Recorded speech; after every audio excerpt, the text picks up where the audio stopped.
Right, we're back at Anarchapulco 2024. Again, back here in the VIP Podcast Lounge, doing a little bit of an overtime session, overtime download here, because there's some important stuff going on. There's a lot of important stuff going on here at the event, but there's also a lot of important things happening outside in the world. We're going to talk about both of those things with a couple of great people who are here this weekend. We're lucky they're here because they can open and shed some light on some of these issues, especially regarding what's going on in the world of cryptocurrency, in the Bitcoin world as well, and more broadly, talking about the future of a lot of things, society, money, whether we're going to have certain opportunities going forward. A lot of that hinges on what's going on right now. I want to give you both a chance to just introduce yourself real quick. Mike first. Okay, my name is Michael Middleton. I own a firm in California. Company name is ProTax LLC. I've been a consultant for 33 years. Did very well. Discovered Bitcoin way back in 2012, maybe 13, and invested heavily. So I've been following Bitcoin for a long time. I only use the term Bitcoin because there have been forks of it since. And to me, Bitcoin is all that matters. So I'm talking about, in general, the concept of Bitcoin. And so I've been in space for a long time, but I've been kind of quiet about it. But now I'm coming out, and I'm trying to educate as many people as possible about the importance of Bitcoin. Because in my world, Bitcoin is going to change the world for the better because it's a truth machine. I saw it a long time ago, and it's coming out now, and now the whole world's finding out about it. But we're still very early. And so I ran into this fine gentleman next to me, Rafael, and we are very like-minded. And so I asked him if he could come over, and he agreed. No, I appreciate that. And we'll talk about, I know you got a lot to say about a lot of important issues here, but yes, Rafael, go ahead and introduce yourself. Hi there, yeah. My name is Rafael LaVerde. I'm the co-founder of the Crypto Vigilante, also the co-founder of the VIC, the Vigilante Insiders Club. I've been a Bitcoin miner. I've been involved in venture capital, and I've been in Bitcoin since like 2011, 2012. I've been through the 2 civil wars in Bitcoin. I'm very intimate with everything that has happened throughout Bitcoin history, and I'm pretty attuned to what's happening right now with Craig Wright in the court case that you guys want to talk about. Let's talk. This is a big trial that's going on. For those people who aren't aware of the trial or don't understand the story behind it, if you can give us a very brief synopsis of what's happening. Who is Craig Wright? Why is he significant? And why is the outcome of this particular trial going to be important, whichever way it goes? You want me to take it? You want to take it first? All right. Before I get started, I would like to let you guys know that I personally believe Craig Wright is Satoshi Nakamoto, based on my study of Bitcoin, and corroborated by all recent events where all of the scaling within BTC itself is now one that is mirroring what BSV is doing. So the civil war that took place in Bitcoin history was one that revolved around scaling on-chain and embracing Bitcoin's computational power, where Bitcoin is more than a coin, but it's also bits. It's a Turing complete machine. In other words, a computer, a supercomputer. Craig Wright explained this in 2015 in what they called the All-Star Panel with Trace Mayer was there, Nick Szabo, and he explained to everyone nonchalantly how Bitcoin was Turing complete. Many things happened in 2023 that after I had a lot of suspicion that this man was Satoshi Nakamoto, it was just obvious to me that he was, because now people in BTC are saying that BTC is also Turing complete, as if they had discovered this in 2023 when Craig Wright himself had said it in 2015. So my idea of who Craig Wright is comes from my personal study on Bitcoin, not just what they want me to learn about Bitcoin, what mainstream crypto media sponsored by venture capital and big tech wants you to think about Bitcoin as what Bitcoin is according to them and their definition. And no, I come from a group of Bitcoiners, and Mike does as well, where we saw what Satoshi gave us in its totality and we approached it with reverence. For us, it was a reverent thing. The entirety of the crypto space can be broken down by one question. Do you think you know better than Satoshi Nakamoto? And and if so, could you create something better than Satoshi's original design? The vast majority, I'd say 90% of the crypto world is based on people who, in my opinion, arrogantly say, I know better than Satoshi and I can create something better than him. I'm sorry, but most people don't even understand what the fullness of Bitcoin is. And those of us that took more of a reverence towards Bitcoin, we are still digesting what it is, and it honestly is the most grandiose of designs in all of crypto. And that in spite of it being the first technology given to us, it's still the best.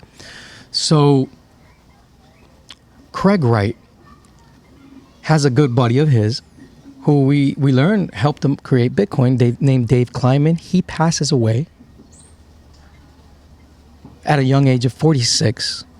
His brother Ira Kleiman inherits his estate.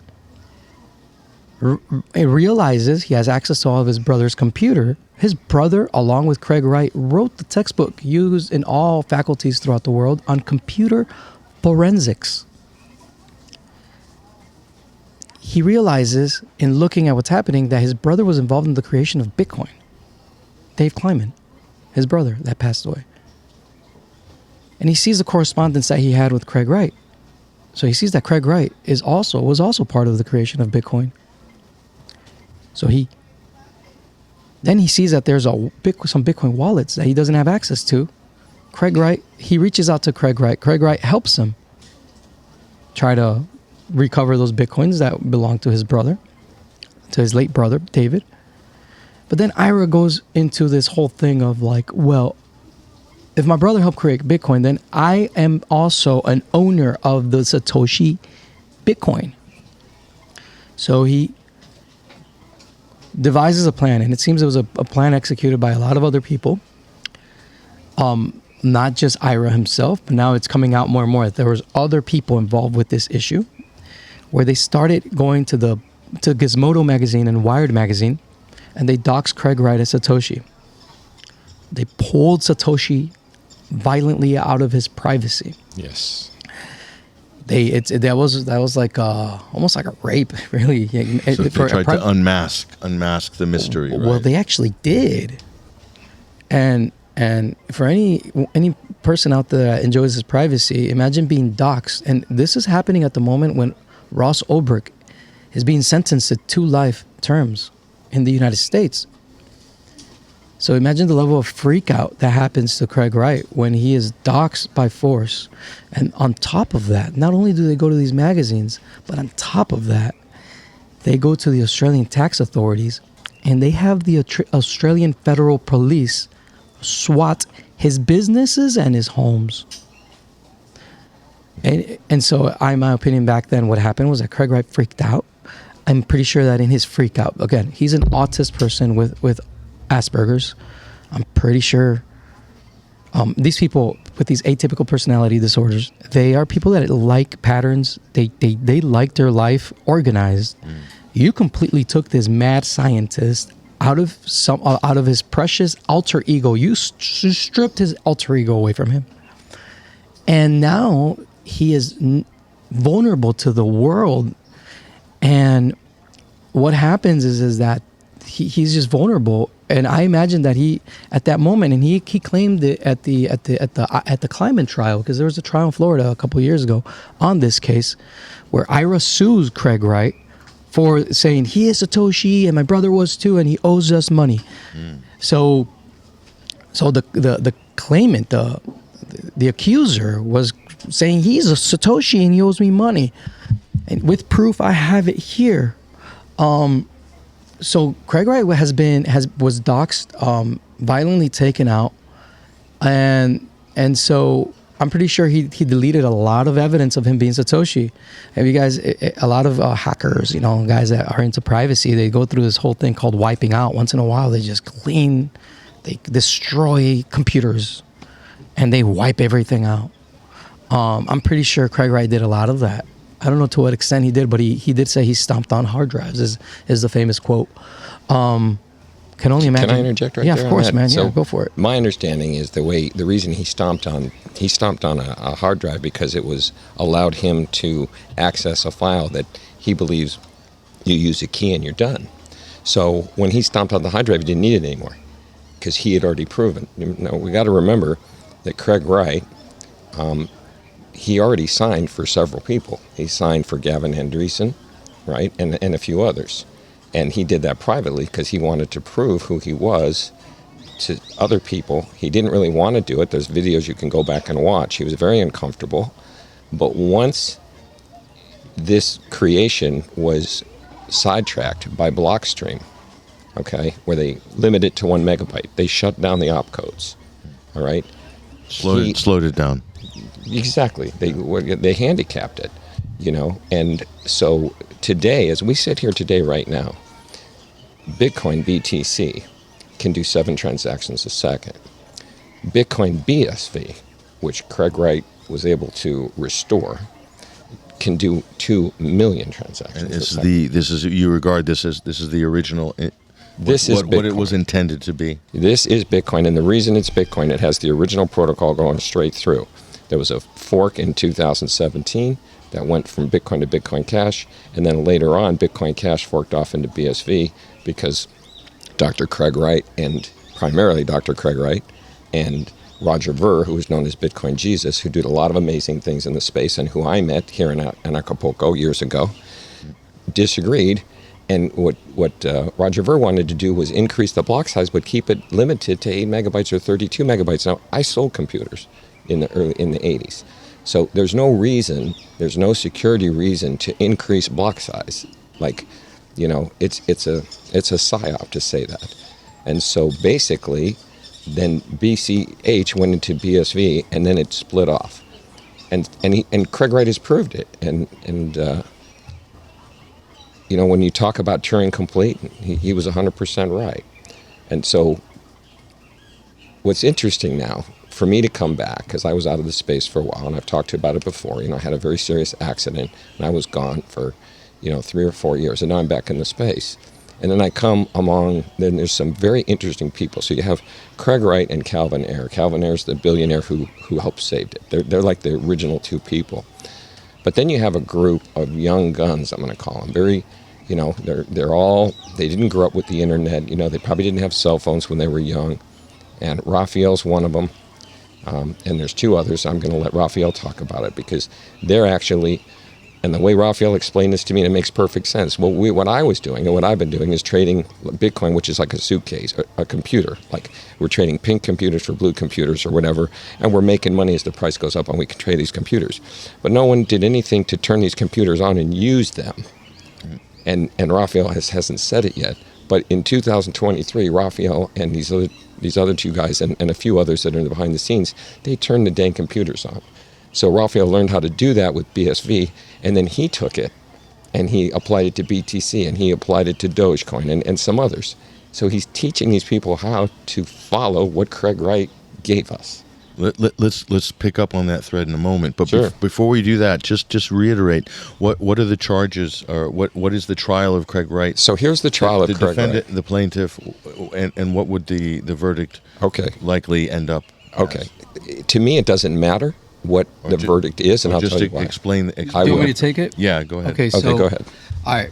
So this is really the reason why Mike invited me to talk about this because.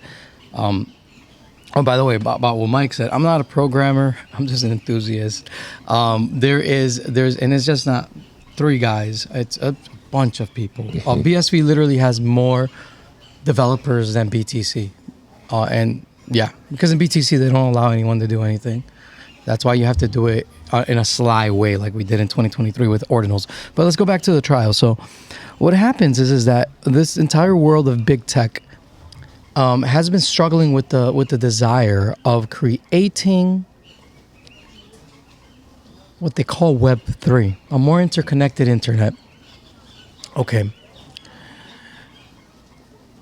If you take the world of technology and you visualize it in your mind, all of technology as a giant kitchen full of beautiful ingredients, You then realize, well, I can go into that world and I can grab ingredients and make recipes, right? That's what Satoshi did. He grabbed the best ingredients possible and he created the most incredible recipe to have internet money. And he discovered many things along that process. And the sacred recipe that Satoshi discovered is composed of 3 factors. Number 1 is proof of work. Number 2 is the blockchain design as the topological graph that interconnects people best to each other. And number 3 is the UTXO model. So Satoshi brought this together, and I mean, we don't have time for me to get into every intricacy. But this is the key for what they want to do, what Facebook has been wanting to do with Libra, what the Boston Fed has been wanting to do with Project Hamilton and the CBDC.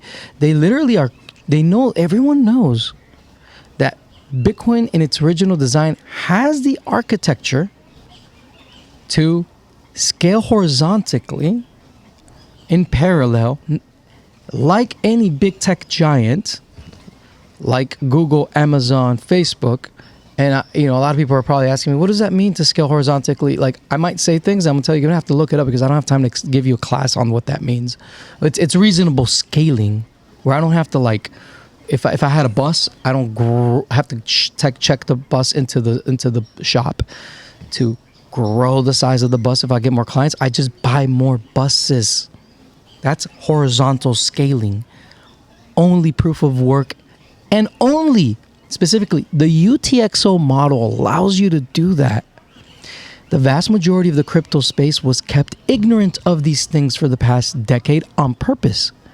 Why is that? Because it allowed big tech to catch up. It allowed finance to catch up to the threat that is Bitcoin. The truth is that they realized that they won't ever be able to catch up. Satoshi, after he is doxxed, he's no longer talking like an anarchist. When he was behind the veil of privacy, where he completely let go he was able to let go of his alter ego completely.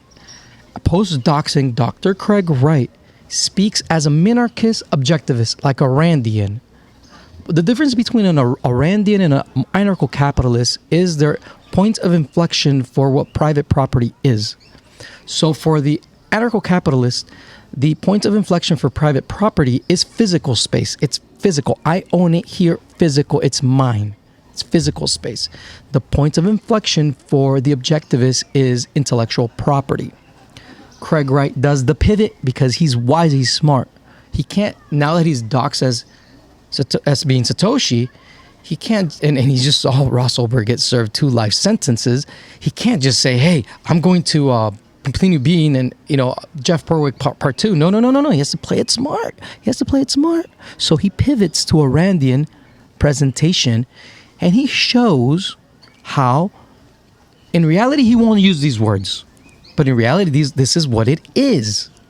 Bitcoin in itself is an honesty machine, a truth ledger, the eternal library of Alexandria, and the book that can never be burned. I call it the book of life. That's what Bitcoin is. It was never supposed to be a privacy coin. It's a place that enforces honesty. And within that, in the section 2 of the white paper, you have the chain of digital signatures, where every single transaction from wallet to wallet, even if it's not attested by the miners before it goes to the blockchain, enters into a contractual state with each other. There's a legal contract, free market contract aspect to all this with every single transaction.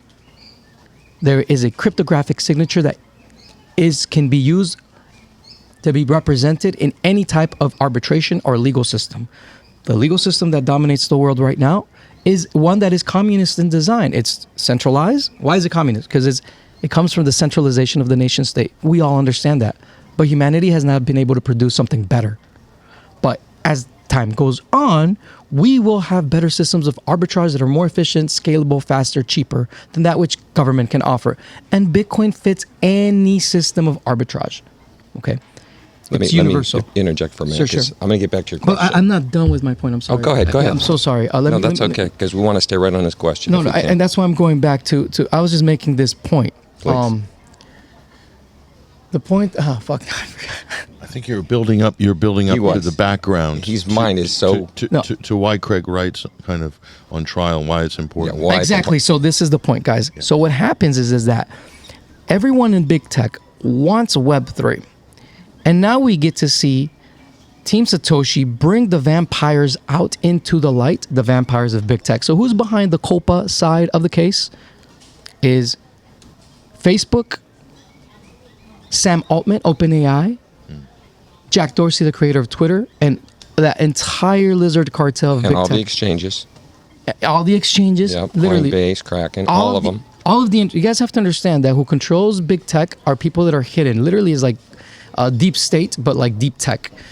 It's not even the managing partners of these venture capital funds. It is the limited partners who call the shots, who are the real investors, and they're hidden figures. You'll never know who they are. They're like the bondholders. They're the real guys, and they all have a stake in all of the venture capital funds. They run, and some of them are the fund of funds, right?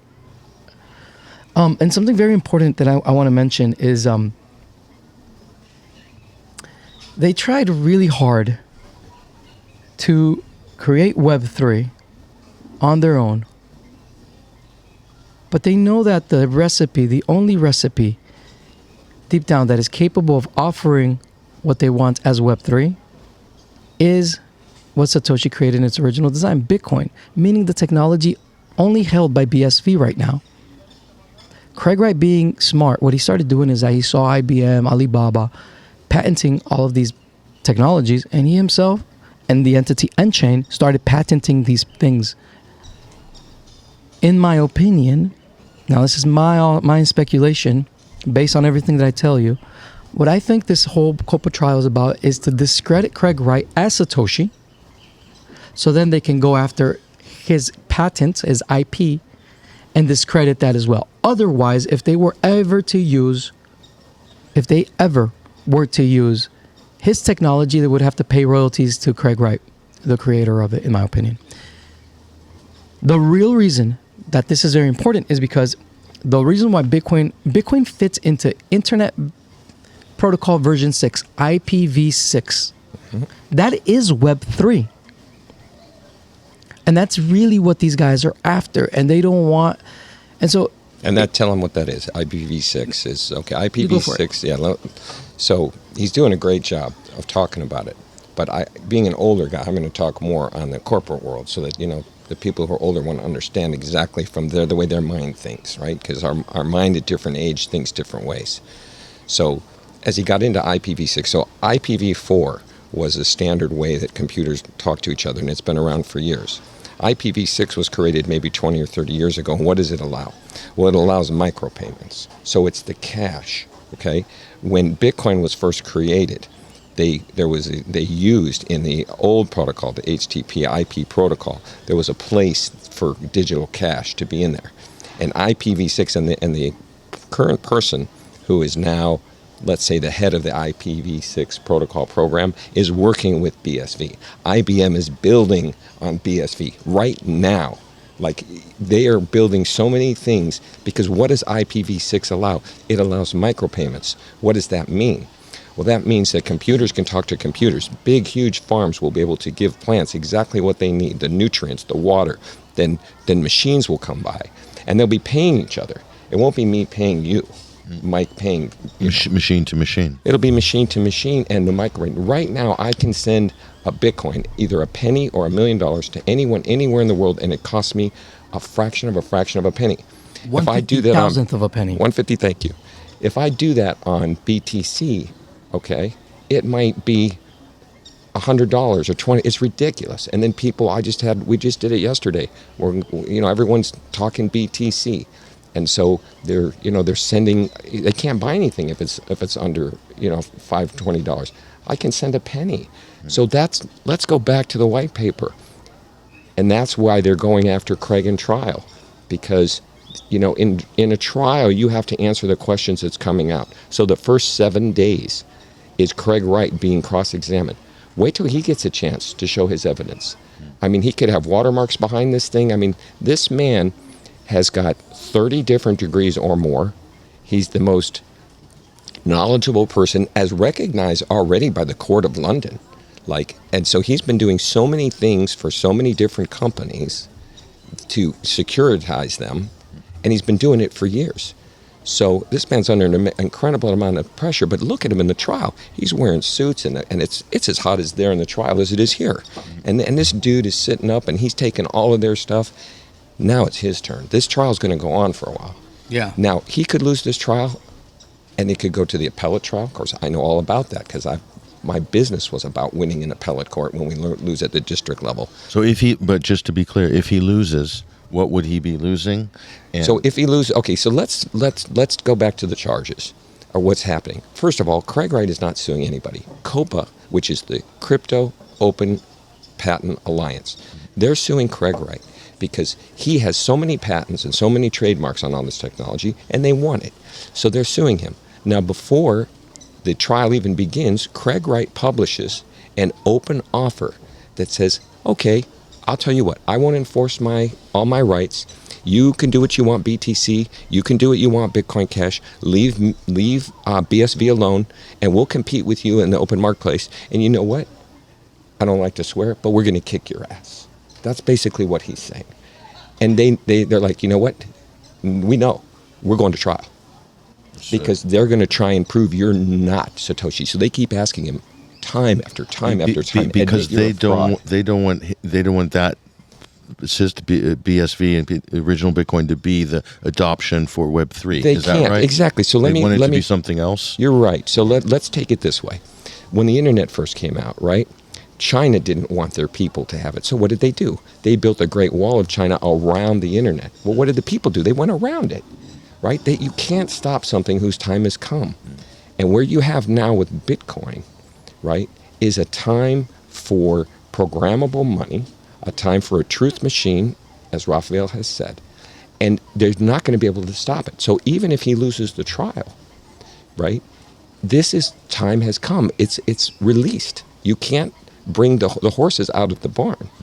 So and I think we've talked about this earlier, February 4th of 2020 was the date that the Genesis upgrade to the BSV was completed.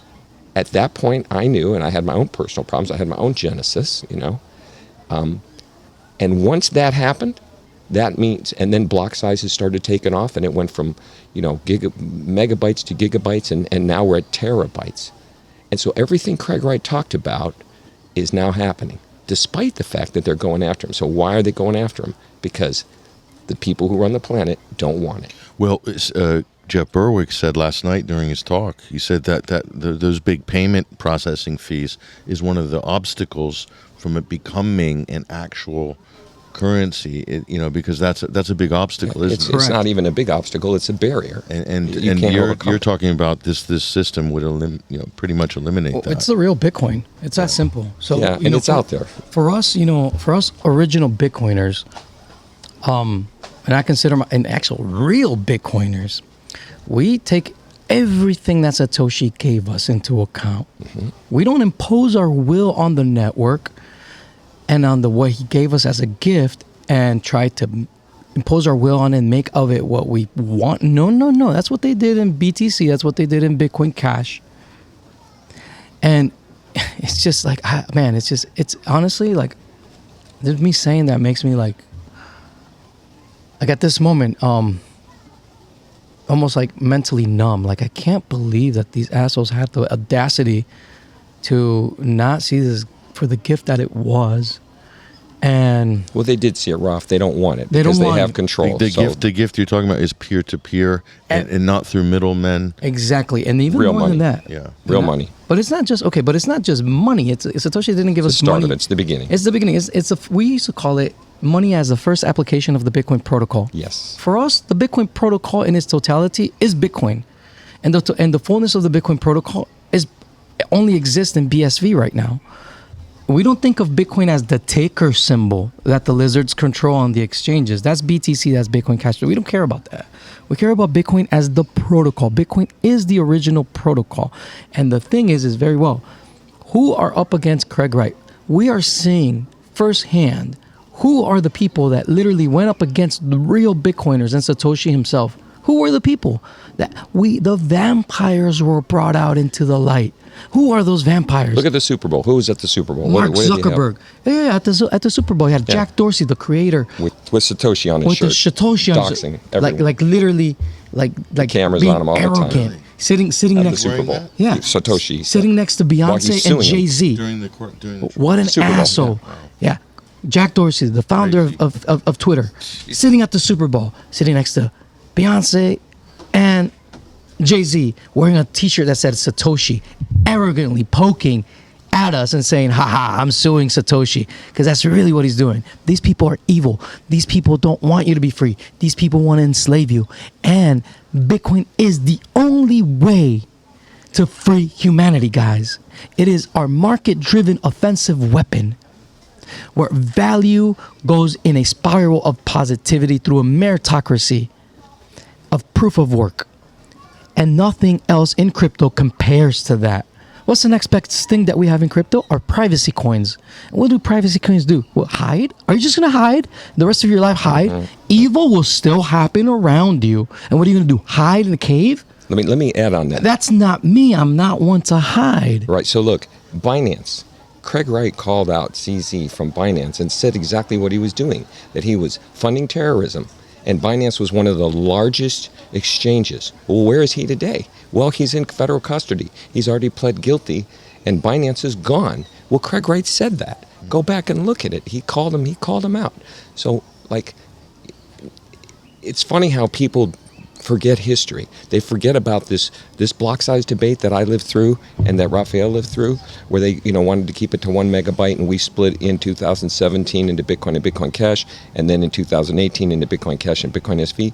They're not talking about those things anymore because Craig Wright's already proven them wrong. He's already scaled. They said it would never scale. Go back and look. Oh, it'll never. I mean, all of them. That'll never scale. It'll never work. Now it works. And not just that, but like the younger generation that you brought up, you know what we did in 2023? We went into BTC and literally murdered the small blocker narrative. They were not expecting the younger generation, not the Calvin Ayers and Craig Wrights, the younger generation to go into BTC, and whatever was left of computational capabilities within BTC on-chain and capacity to arbitrage data on-chain, we went in with ordinals in 2023, and we activated and created marketplaces that live on-chain. Even though they're expensive, we treated them as entrepreneurs as, like, okay, it's just, we're going to go open up a shop in Fifth Avenue. You're not going to sell coffee. You'll sell Gucci bags. And that was the mindset. So tell them how much money you made to your investors. What was the percentage gain in that time? Well, in the best asset, Ordi, the first fungible token, it was 88,000% gains. 88,000%. 88,000%. Yeah, and we're talking 3 months. In less than 3 months. You're talking about NFTs mainly? No, I'm talking about Ordinals. Ordinals, and different the from first NFT. ordinal token, Ordi. And what percentage of the blockchain is the ordinals now consuming on the BTC blockchain as far as transactions? Regularly, it's usually over 50%. It's now over 50% is of these transactions are ordinals transactions, on-chain transactions, and it's been over 70, and for and sometimes when we get really happy, it goes over 80% easily. So what happened at the end of 2023, Jack Dorsey, the same guy that was mocking us at the Super Bowl sitting next to Jay-Z and Beyonce, that same demonic force, he freaked out. He wasn't expecting that. This was crazy, is that he thought he was like, haha, we got the propaganda because we control media, we control big tech. We already have the whole world thinking Craig Wright is a fraud. Right? At Anarchapulco, people here that are critical thinkers, they see through all that bullshit. Right. They see through all that bullshit. That's why best people here, you see, are BSV. If they're Bitcoiners, they're BSV people. Believe it or not, that's what you see at Anarchapulco. Anyways, but I digress. So, I'm sorry, what was I saying? So at the end of 2023, Jack Dorsey freaks out. He gets together with a programmer who literally admits that he eats cats. Okay, Luke Dasher, literally, this guy literally eats cats, and they create a mining pool to censor ordinal transactions on chain, native marketplace transactions that happen on the BTC blockchain. So they're trying to stop you. They're trying to stop us. Right. But in order for them to stop us, because they're communists, they would have to tell other miners that in order that they should do this, which would cause them to lose money. It would be an opportunity cost. So by all means, try to do it. You know what happened? It flopped 2 days after they launched. We're gonna stop this ordinal thing. They had to themselves process ordinal transactions. At the same time, we got to BTC and we were like, we're ready. We are ready. Where is the Lightning Network? Let's go. And what these programmers have from BTC with the Lightning Network, after 8 years of propaganda and hundreds of millions of dollars of investments, they had nothing. Nothing. So much so was the economic pressure for BTC on-chain scaling and from the Ordinals marketplace that the top 3 developers rage quit on the Lightning Network. They rage quit.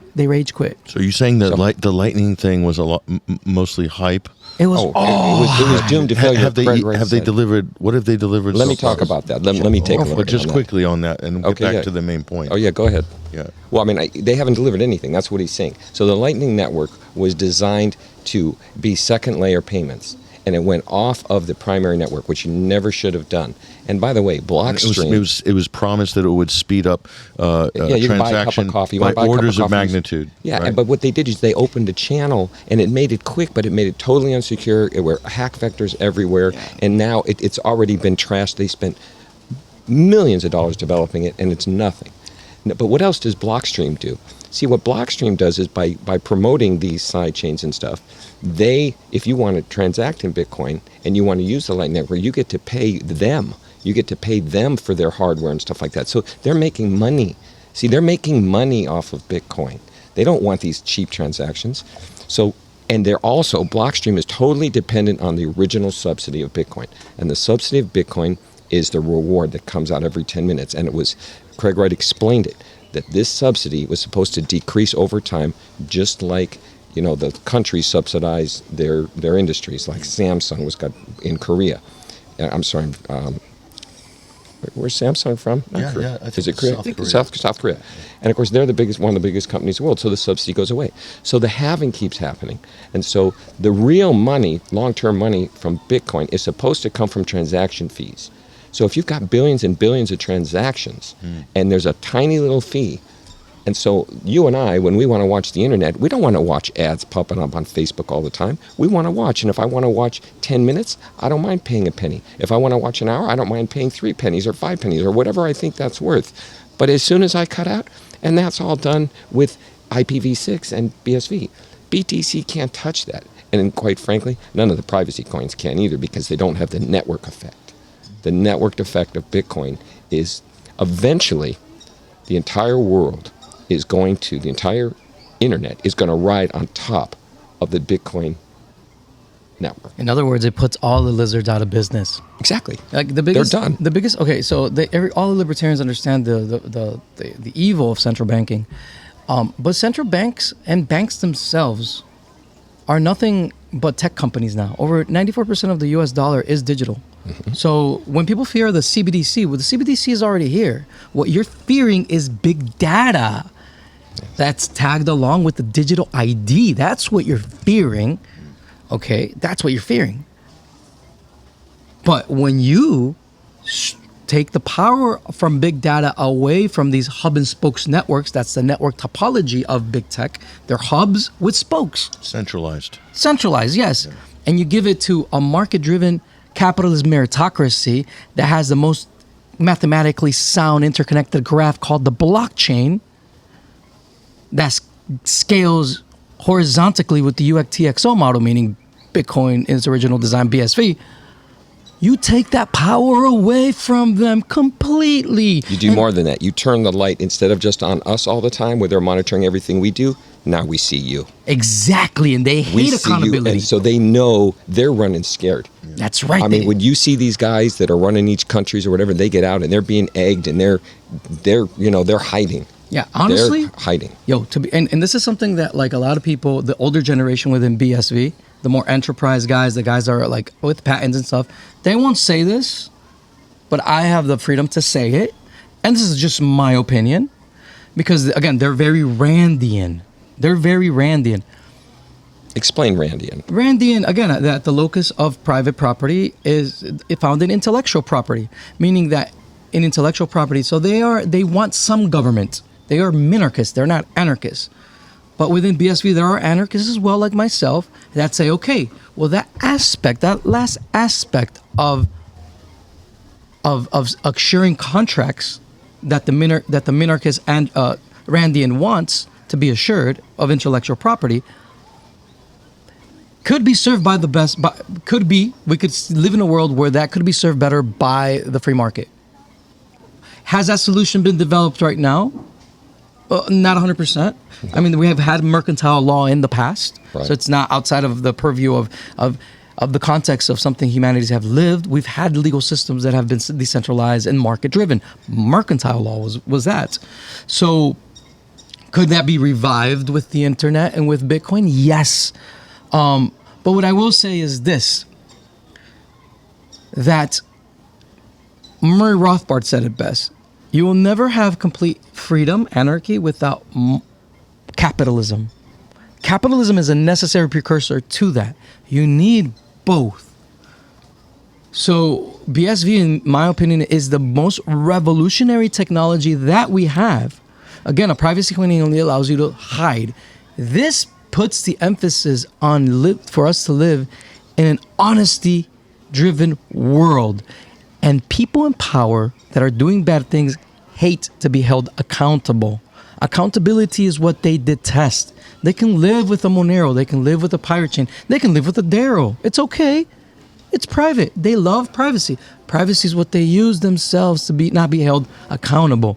But once we have a network that is honest by default, and if you read the white paper, the adjective that Satoshi uses to describe nodes mining is honesty. Yeah, and proof of work. And more than that, people want anonymous. And Satoshi says, no, it's pseudonymous. Your privacy matters. You don't want other people knowing what you're doing.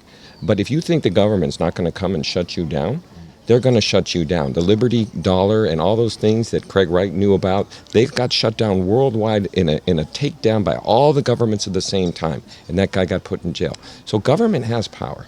So it's not about being anonymous. It's being pseudonymous. Okay, but see, this is where I digress with someone like Michael, because he's of like an older generation than us. The thing is that you're completely right. As the world exists right now, yes. The thing is that Bitcoin in its design is a meritocracy that incentivizes freedom, and for you to live in a more free way, just way. Libertarian is nothing more than this philosophy of decency. Of decent men coming together that are so decent and they adhere to the non-aggression principles so well that they don't need daddy government to tell them how to behave with each other. Let me ask you a question. Sure. Because I agree with you. But what I was saying is that tyranny is disincentivized more and more as time goes on. So therefore, as to your point, which was? Well, I can't think right now because I just went to this question, so I'm sorry. Yeah, so, your point was that you still need anonymous and you can't pseudonymous, right? Those two things. The thing is that Bitcoin, Bitcoin will give you, at a scale, will give you so much privacy that would be almost anonymous. Yes. And this would be a cost. Exactly. It'd become so big and so fast because I can literally. To start off in BSV, you can use any type of encryption, any type of zero-knowledge proof, any type of homomorphic encryption on-chain, something that no other privacy coin can do. Why is that? Because it's unbounded in scaling. It scales horizontally, meaning that we can play with different types of cryptography and privacy protocols at the same time. Pirate Chain has to marry ZK snarks. And that is what they do, ZK If you don't mind, let me get back to this topic. They're homomorphic encryption. We're talking about with BSV, I can do all of them at the same time. Yes. Yeah, you see what I mean? So like democracy, and we talked about democracy, like there's a book and it was written by a gentleman, and if you really want to know what democracy is, you can read it. The gentleman's name is Harold Waldman Percival, and the book is called Democracy is Self-Government. When you govern yourself, you don't need, and that's where the world is going. We're not there right now. We're not there exactly. So I We've agree got with you, governments that are taking control. We've got people who aren't governing themselves. When people govern themselves and they follow their own personal responsibility, they don't need government. Exactly. But we're as a species, we've been governed, and we cannot take what other people have because we're jealous of them. When we no longer are jealous, and when we look to ourselves and we meditate and we breathe and we try to do the right thing, and when the more and more people do that, then democracy will take over. True democracy, not the one vote where all of a sudden the majority rules like what we have, and then the people who are tyrants and tyrants will take over, and that's what you have in all these countries. No, we got a long way to go for self-democracy. So we have to deal with where we're at now. We're in a world where there's governments, and those governments have power, and we need to do what our founding fathers did, and we need to beat them at their own game. We need to talk about what's right and hold them accountable, and Bitcoin will hold them accountable because it's a truth machine, and that accountability will make their influence over us less and less and less, but it will take time. And sound money.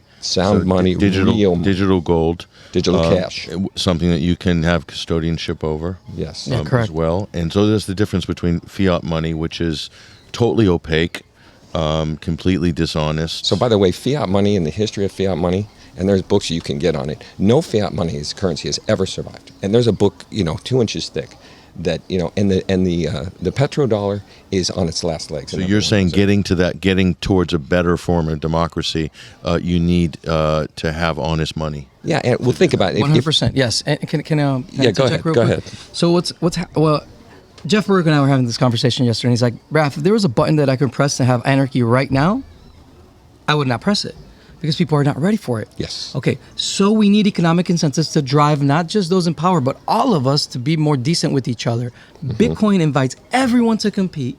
Bitcoin is original design. Everyone to compete. Transaction fees are so cheap that I can subsidize the whole planet to use the blockchain for $400. For $400 at 1/50,000th of a penny, I can have everybody posting things on chain and getting paid for it in Bitcoin right now. Right now. In Bitcoin's original design, BSV.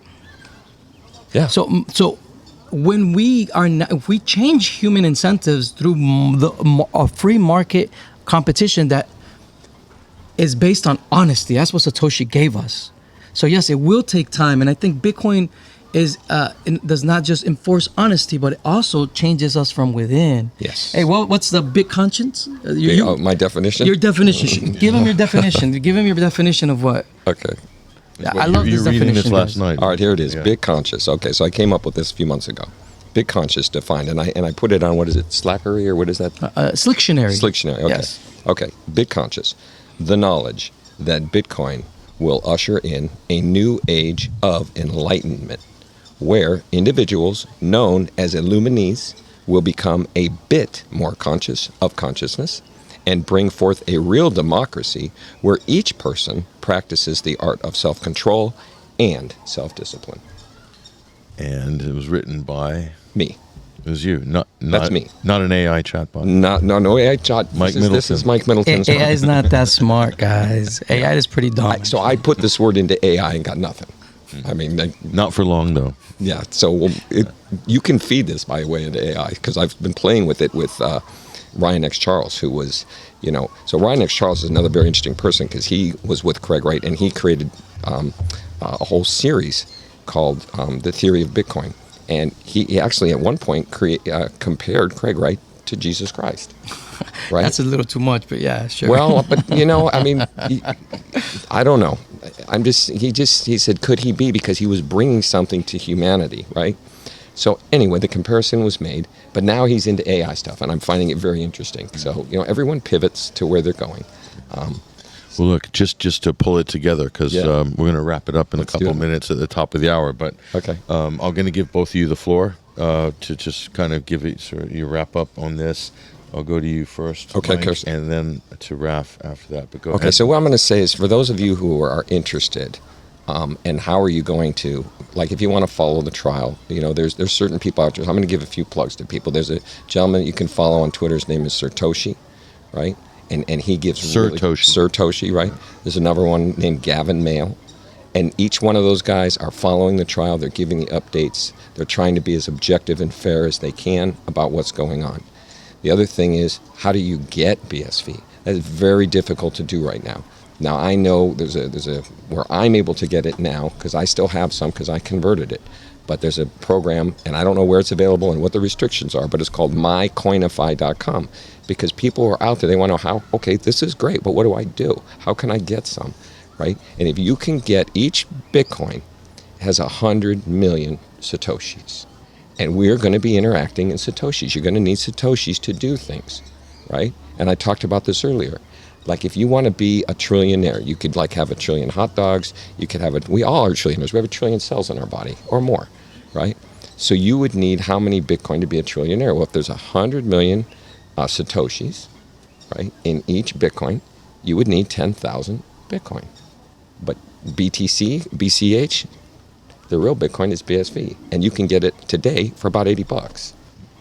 So if you got that kind of money, but good luck trying to buy it anywhere. It's going to be very difficult. Just be clear, BSV stands for? Bitcoin Satoshi Vision. Vision. And you know, we're here with Anarchapulco, which is the dragon, and we're now in the year of 2024. This is, you know, what's the theme again? Reborn, and you know, it's the dragon is the Satoshi thing, and the phoenix. All that it's just coming together at the same time. So with that, I'm going to turn it over to my buddy Rafael. Okay, guys. So, the people who are focusing on beyond the trial, and really focusing on just BSV Bitcoin as the technology and growing on-chain, open source, and interoperable, those people, the smartest of Bitcoiners, are found in HOLOLocker.com. HOLOLocker.com. Get to know it. How do you spell the first part of that? HODL, like HODLOCKER.com. HOLO Locker. Yes. Shout out to Jack Liu, a very important Bitcoiner, and to Daniel Kraywitz, who is dearly called the Emperor of Bitcoin. Yes. Who came up with hyper-Bitcoinization. Yes, he's the father of real Bitcoin maximalism. He's the father of the term hyper-Bitcoinization, and that's why we call him the Emperor endearly. And so yeah, Bitcoin is abundant. Bitcoin is abundant. Is complete abundance. It's complete light. It's okay if you love privacy coins. I love privacy coins. I think they're great tools for those who need them. There are people in the world, we're talking about the world as it exists right now. There's people that are living under tyranny right now that need to escape. And you know what? Don't use a Bitcoin or something derived of a Bitcoin protocol. You need something that is private by default. It's people that need privacy. Give some examples. Monero. What else? Monero, Pirate Chain, Darrow. The most private right now is actually Pirate Chain. Okay. Still. More private than Darrow. More private than Monero. Monero's trying to catch up, but it's gonna take them a good 2 years because they're very conservative. They're very methodical. They take their time, and so we are at the cusp where we are realizing that Bitcoin is only as smart as we are. Bitcoin is a swarm intelligence. It's more important than AI. Bitcoin is more powerful than an AI because it is an AI, a swarm intelligence that serves us.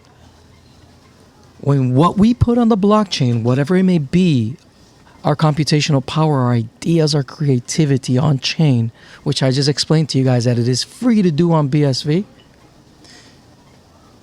that is going to mirror back to us who we are, because now you're sharing that gift of you to the blockchain for the rest of the world to connect with you in a way that we've never been able to connect before. And this is what the lizards in big tech fear the most. This is why the vampires have come out into the light and they've gone to war in court right now in London against Satoshi Nakamoto himself and his team. So I ask you guys watching this, because I think prayer stands beyond time. Mm-hmm. Prayer is something that goes to the divine. Prayer is something that is not within the continuum of space and time. You can pray for people in the past, because it goes outside of time. You can pray for your grandpa and grandma, literally, that their first date was great, is my belief, right? So you can pray for this trial, that the best outcome may come about from it, that Satoshi may be able to defeat these lizards in court, and that peace, prosperity, and freedom may be something that can find its fullness within Bitcoin. Because guys, they're not attacking the network that has been attacked the most in crypto history. Has not been Monero, has not been Pirate Chain, has not been Daro. It's been Bitcoin in its original design, now known as BSV, right? Because it matters. Good job. Because this is really the revolution here, guys. So help us with prayer. I really thank you guys. That's a good one. Mike, Rafael, appreciate you guys joining us. It's been a great conversation, and enjoy the rest of. And Patrick, thank you for making this. I mean, you've been really nice to me, specifically down here. You know, I got to know you. You know, we got to know each other down at the when we were out last night. But you do such a really good job, you know, and you're giving everyone an opportunity to get to the stage, and you're providing this technical service. And I just want you to know it's really appreciated. No, that's our pleasure. That's what we're here for. This is about getting ideas, sharing ideas, educating people, and the way forward, whichever that way is, we'll find out. Very good. Yeah, you're an amazing host. Thank you so much for having us. No, thanks. It's absolutely my pleasure and my honor. Hopefully, we'll keep the conversation going. Things are moving quick. They are. So we got to keep this conversation above and buoyant so people know about it. So, yeah, you guys have been amazing. Okay. Anarchapulco 2024, another great conversation. We're going to wrap up this session today. And a Thank you. Big shout out to our studio audience. You guys, plenty of troublemakers in the house. All right. All right, you guys. Thank you. Nice one.